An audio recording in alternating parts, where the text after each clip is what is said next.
My name is Kara. Standing in the opulent ballroom of the Ritz-Carlton, I watched as my sister Stella's carefully crafted world crumbled before my eyes. Her engagement party, once a celebration of her supposed success, had transformed into a public humiliation. Stella, in her Versace gown, stared at me in disbelief, her mascara running down her cheeks. Her fiancé, Ryan, a rising star at Zenith Tech, Asia's leading tech giant, looked as if he'd seen a ghost.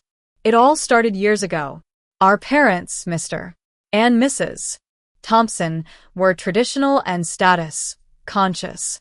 They adored Stella, the charming and outgoing one, while I, the quiet and introspective sister, was often overlooked.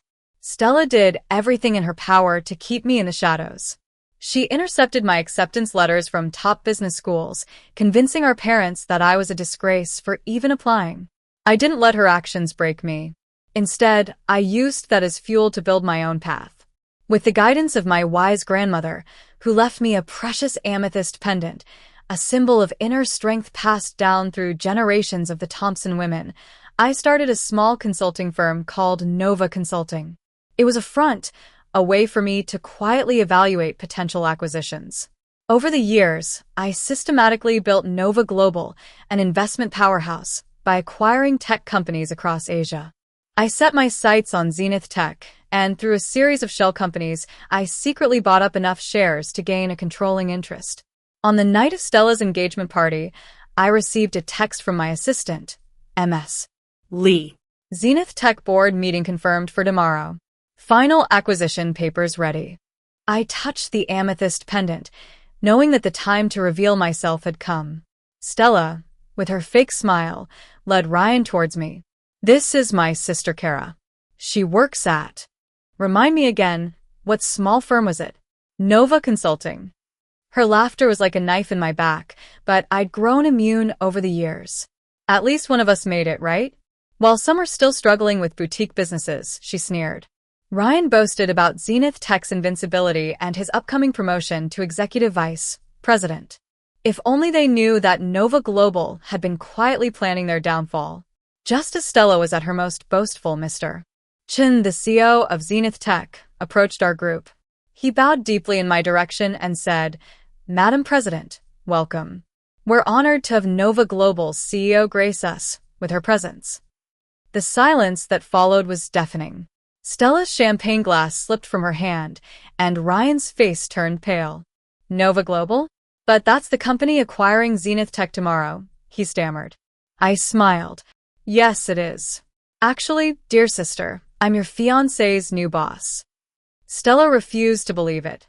This is impossible. You're nobody, just the family failure. I calmly countered. When you told everyone I failed to get into business school, did you tell them how you intercepted my letters? And why Zenith Tech's confidential files kept leaking to competitors? I signaled to Ms. Lee, who appeared with a leather portfolio. We have quite an interesting security file on your fiancé's activities and yours too, I said. The tension in the ballroom was palpable as Ms. Lee distributed sealed envelopes to key Zenith Tech executives. Stella hissed, "This is my engagement party. You can't ruin it." But it was too late. As the executives opened the envelopes, their faces filled with alarm. Ryan frantically scanned the documents and asked Stella, "Did you know about any of this?" Stella snapped, but her eyes gave her away. Mr. Chen stepped forward and explained that I'd been orchestrating Zenith Tech's transformation for months and that the board had unanimously approved the merger yesterday.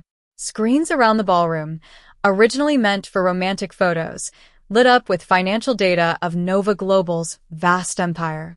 Stella stammered, "But your consulting firm, it's just a small office." I replied, "A small office that gave me the perfect cover." Amazing what people reveal when they think you're nobody important. I also showed evidence of Stella's industrial espionage, how she'd accessed restricted areas of Zenith Tech's offices during late-night visits with Ryan, compromising millions in proprietary technology. Ryan's career was in ruins, and Stella's perfect facade had shattered. She sobbed, "You've ruined everything." But I corrected her. "I've simply revealed everything." As I was about to leave the ballroom, I received a message from our mother. We just finished the board meeting. Your father can't stop crying from shame. We never saw you, did we?